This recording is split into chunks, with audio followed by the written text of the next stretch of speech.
Mini episode 1645 of the FDH Lounge is brought to you by Sportsology, delivering unconventional columns and webcasts about sports, TV, music, movies, and more. Follow them on the web at sportsology.com. The FDH Lounge. You want to schedule your life around it. A long time ago, on a gloomy, wet Cleveland spring night, two men stand alone amidst the late-night drizzle. Their voices echo across the vacant station parking lot as they debate the merits of the great American radio show that have been missing for far too long. On that night, an idea was born. That idea became the FDH Lounge.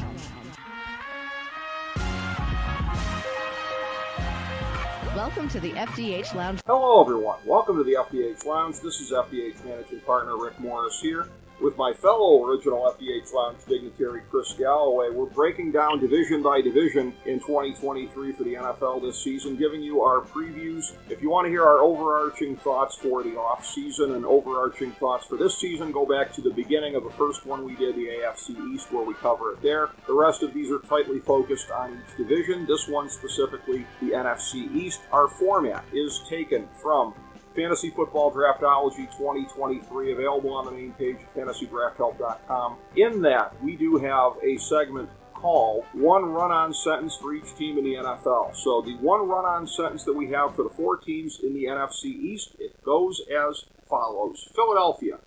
Howie Roseman created a lot of holes in the offseason, but then he filled most of them, thus keeping the Eagles as the definitive favorites in the NFC, albeit the effects of replacing both coordinators will remain to be seen. Dallas. It's a new era at running back, but of greater concern is the fact that the offensive line has holes and the defense, unbeknownst to most, has holes at every level, so the team is lucky to be playing in such a garbage conference and thus remains a playoff team.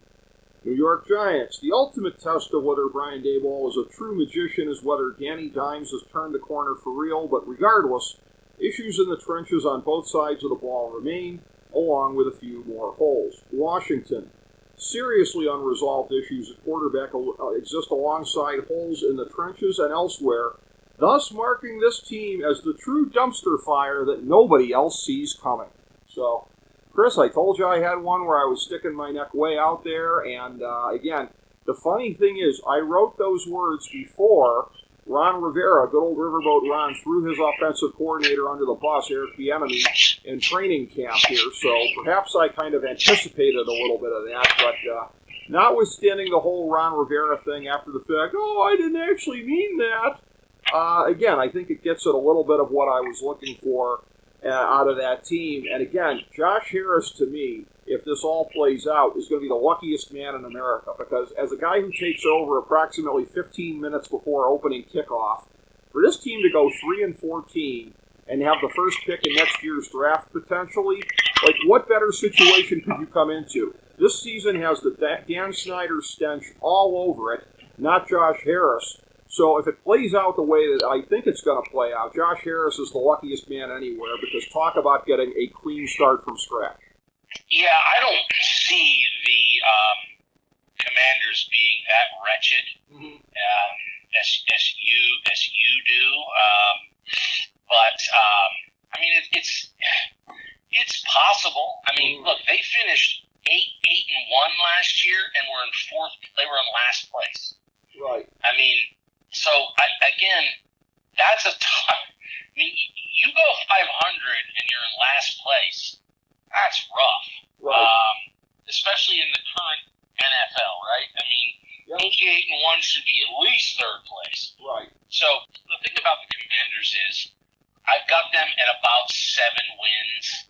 Mm-hmm. I think Sam Howell will get better and better as the year goes on. Mm-hmm. But they have a tough schedule. I mean, they're playing the 49ers. They're playing at Jets. Right. They have to play their division. They got to play the Bills. They're playing the East, right? So they're playing Miami and the Bills and the Jets. That's 3 tough games. So again, I kind of came down on a slight regression. Okay. But still have them at 7 wins. Because again, they'll get one against, the Giants. They'll get one, I think, probably at Atlanta. They'll get a few. But honestly, they could be a 5 or 6 win team. But I'm kind of giving them a little benefit of the doubt. So I don't see them as the full dumpster fire you do. Okay. I have the Giants slipping back. I have some regression there.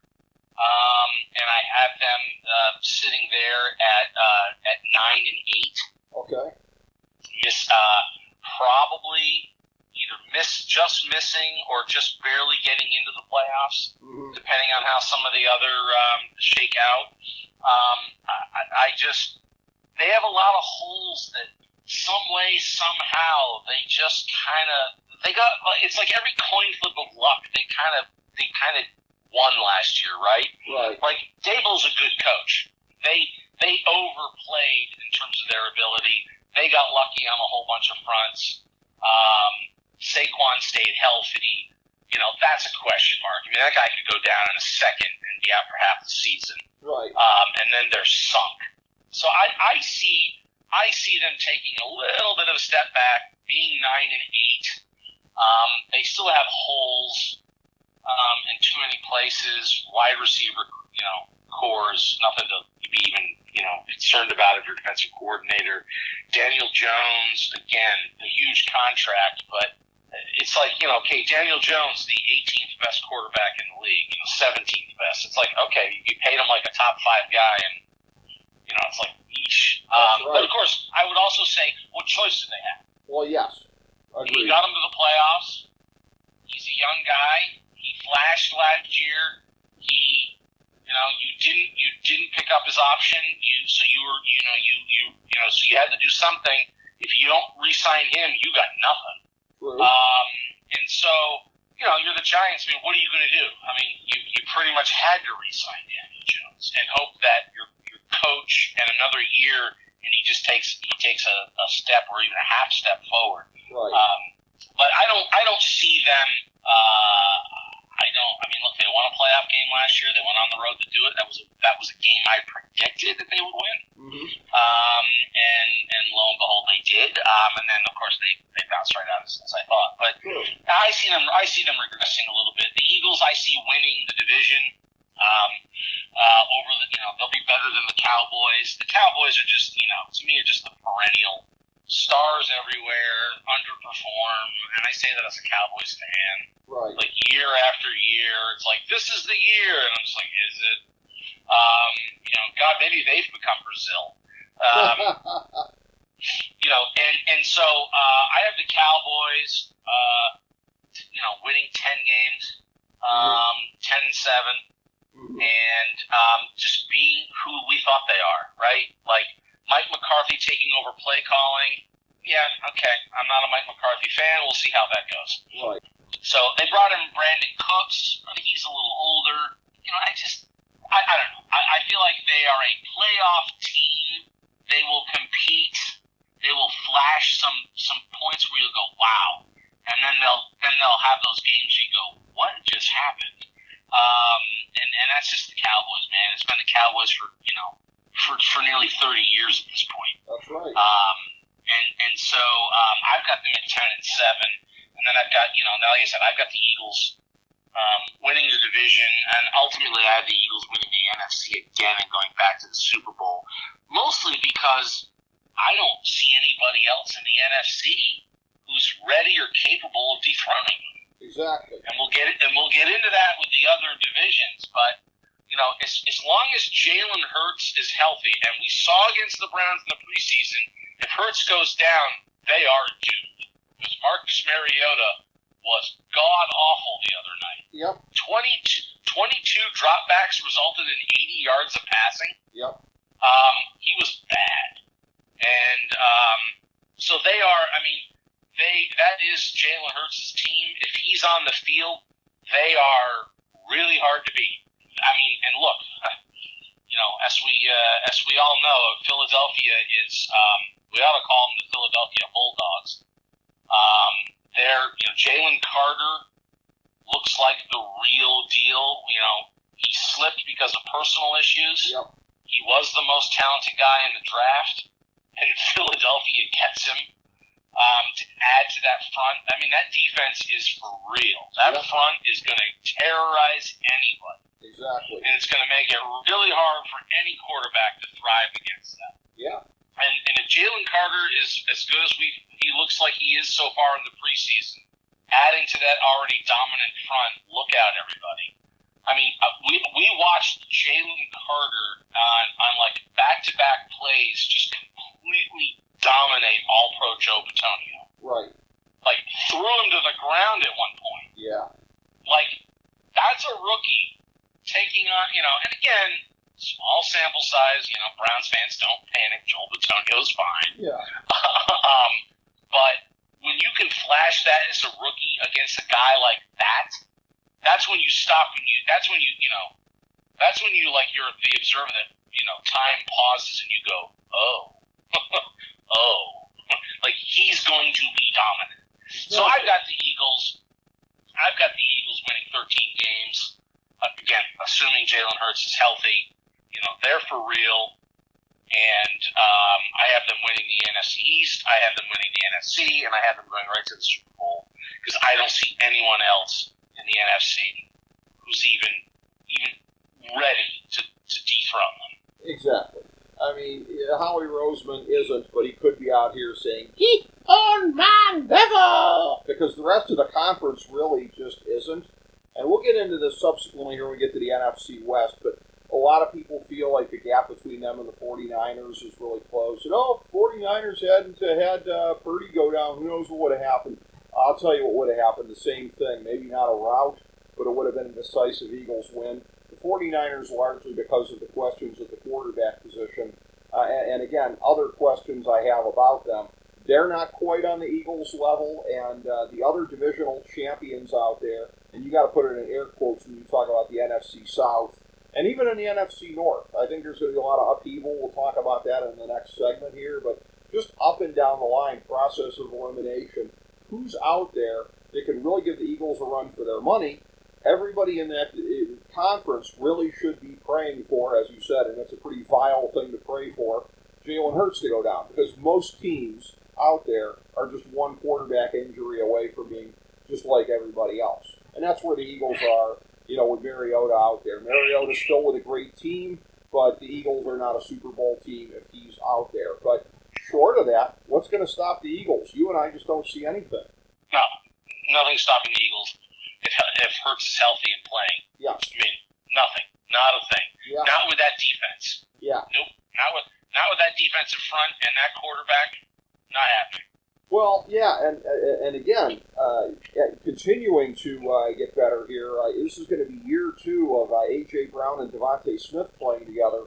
And this is where, in talking to FDH senior editor Jason Jones, he was telling me about some idiot show online that was saying that the Browns had the best receiver room in the league, thus overlooking the Dolphins, the Cowboys, and, by the way, the Eagles as well. And it's just utterly insane. I mean, for the Eagles, they've got to be in that conversation. Not the Browns, but certainly the Eagles might be.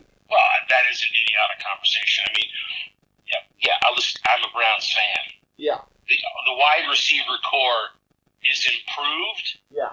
It has a great amount of potential. Yeah, but slow your roll. But slow your roll. We haven't seen it yet. Right. And so, no, yeah, I would agree with that. That unless somebody was trying to make a 1 through 7 argument and somehow they felt the bottom of the Browns receiver room was better significantly than the bottom of the Eagles room, I can't even imagine what the argument would be. Yeah. But not with Smith and Brown at the top. To me, I'm just like, yeah, no, you're done. Yeah, they don't give you an award for having the best 53rd player in the league. There's nothing that comes with that.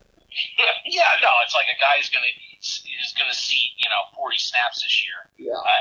Okay, he may be better than your guy that sees 40 snaps. Whoop-de-doo. Yeah. Look, there's nobody in the NFC, and look, the 49ers are a great team. team, great talent, and we'll get into it, great coach, right? But, it's quarterback that's going to hold them back. Yep. And so, we'll talk about that momentarily, but they're not at the Eagles level. There's nobody in the North or South that's at the Eagles level. Yeah. And so unless the Cowboys can put it all together and knock down the Eagles, it's the NFC is the Eagles to lose. Exactly. Unless the Cowboys can get it done in the East to put the Eagles into some sort of precarious wild card spot, it's not happening. And so that's asking the Cowboys to be what they haven't been in 30 years. Right. And why would you expect them to suddenly have the mental constitution to be able to do that to the Eagles when, look, the Cowboys have talent. They have talent in that roster. Yep. They're loaded with talent all over the place. But a lot like my criticisms of the Browns have been, is the mental constitution, the toughness factor. Yep. The ability to sometimes grab defeat from the jaws of victory. The Browns and the Cowboys, really share that attribute. They do. And so it's I don't see that changing this year. I see the Eagles easily winning the East. I see them being so dominant with that front seven. I'm not even a second thought otherwise. Well, exactly, and so I think if we were to sum it up in one statement, it would probably be this: if there are not already Championship Sunday tickets available for Lincoln Financial Field in Philadelphia, what are you waiting for? Put them up on StubHub, because that's where it's going to be. We all know it, Chris Galloway. Well, I will throw one thing out, and I think you briefly referenced it. It is the coaching changes on the Eagles. Yes. That is one place where historically teams that were as good and dominant lose coordinators. They lost coordinators, and at some point that matters. I argue that with the Bills. They lost Dable. I watched a regression in Josh Allen last year. So, look, to me, it's like, do the Eagles go 14-3, or does it now maybe they go, do they go 12-5 because of that? Right. That's what we may be looking at. The coordinator thing may cost them a game or two as they work through, their own system, and that typically happens. Most teams that lose coordinators like that will have a setback. Yes. Right? But it's not going to be enough. It's going to cost them much by the end of the year. Yeah. No, it's not. Again, instead of being 14-3, are they 12-5? Either way, they're winning the East. Yep. And they're probably the number 1 or worse, the number 2 seed in the NFC. Yes. I've got them as the number 1 seed at 12-5. I've got Dallas as a wild card at 11-6. Giants at 7-10, and as I said, the shocking pick of Washington at 4-13, which others will not agree with here. But it's not going to bring Philadelphia back to the pack. Now, I noted the coordinator changes because that's one of those things where the very definition of a run-on sentence is you're trying to pack in everything that's relevant to a team for this season. So it's relevant. It's part of their story, Chris, but you and I agree that it's not nearly enough to bring them back to the pack. Correct. And that's where we stand. Any other thoughts on what looks to be a pretty cut-and-dried NFC East for the most part? How about them Cowboys? Underachieving again. That's right. You can look forward to that. Yes, with all due apologies to our great friend Maya Master, the Cowboys are going to come up short yet again. And with us, the circle of life continues. The curse of Jimmy Johnson, or whatever you want to call it. But that is the NFC East for 2023. That's our preview. Thank you very much, Chris Galloway. Up next, it's the NFC North. Thank you, everybody, for checking out this mini episode of the FDH Lounge.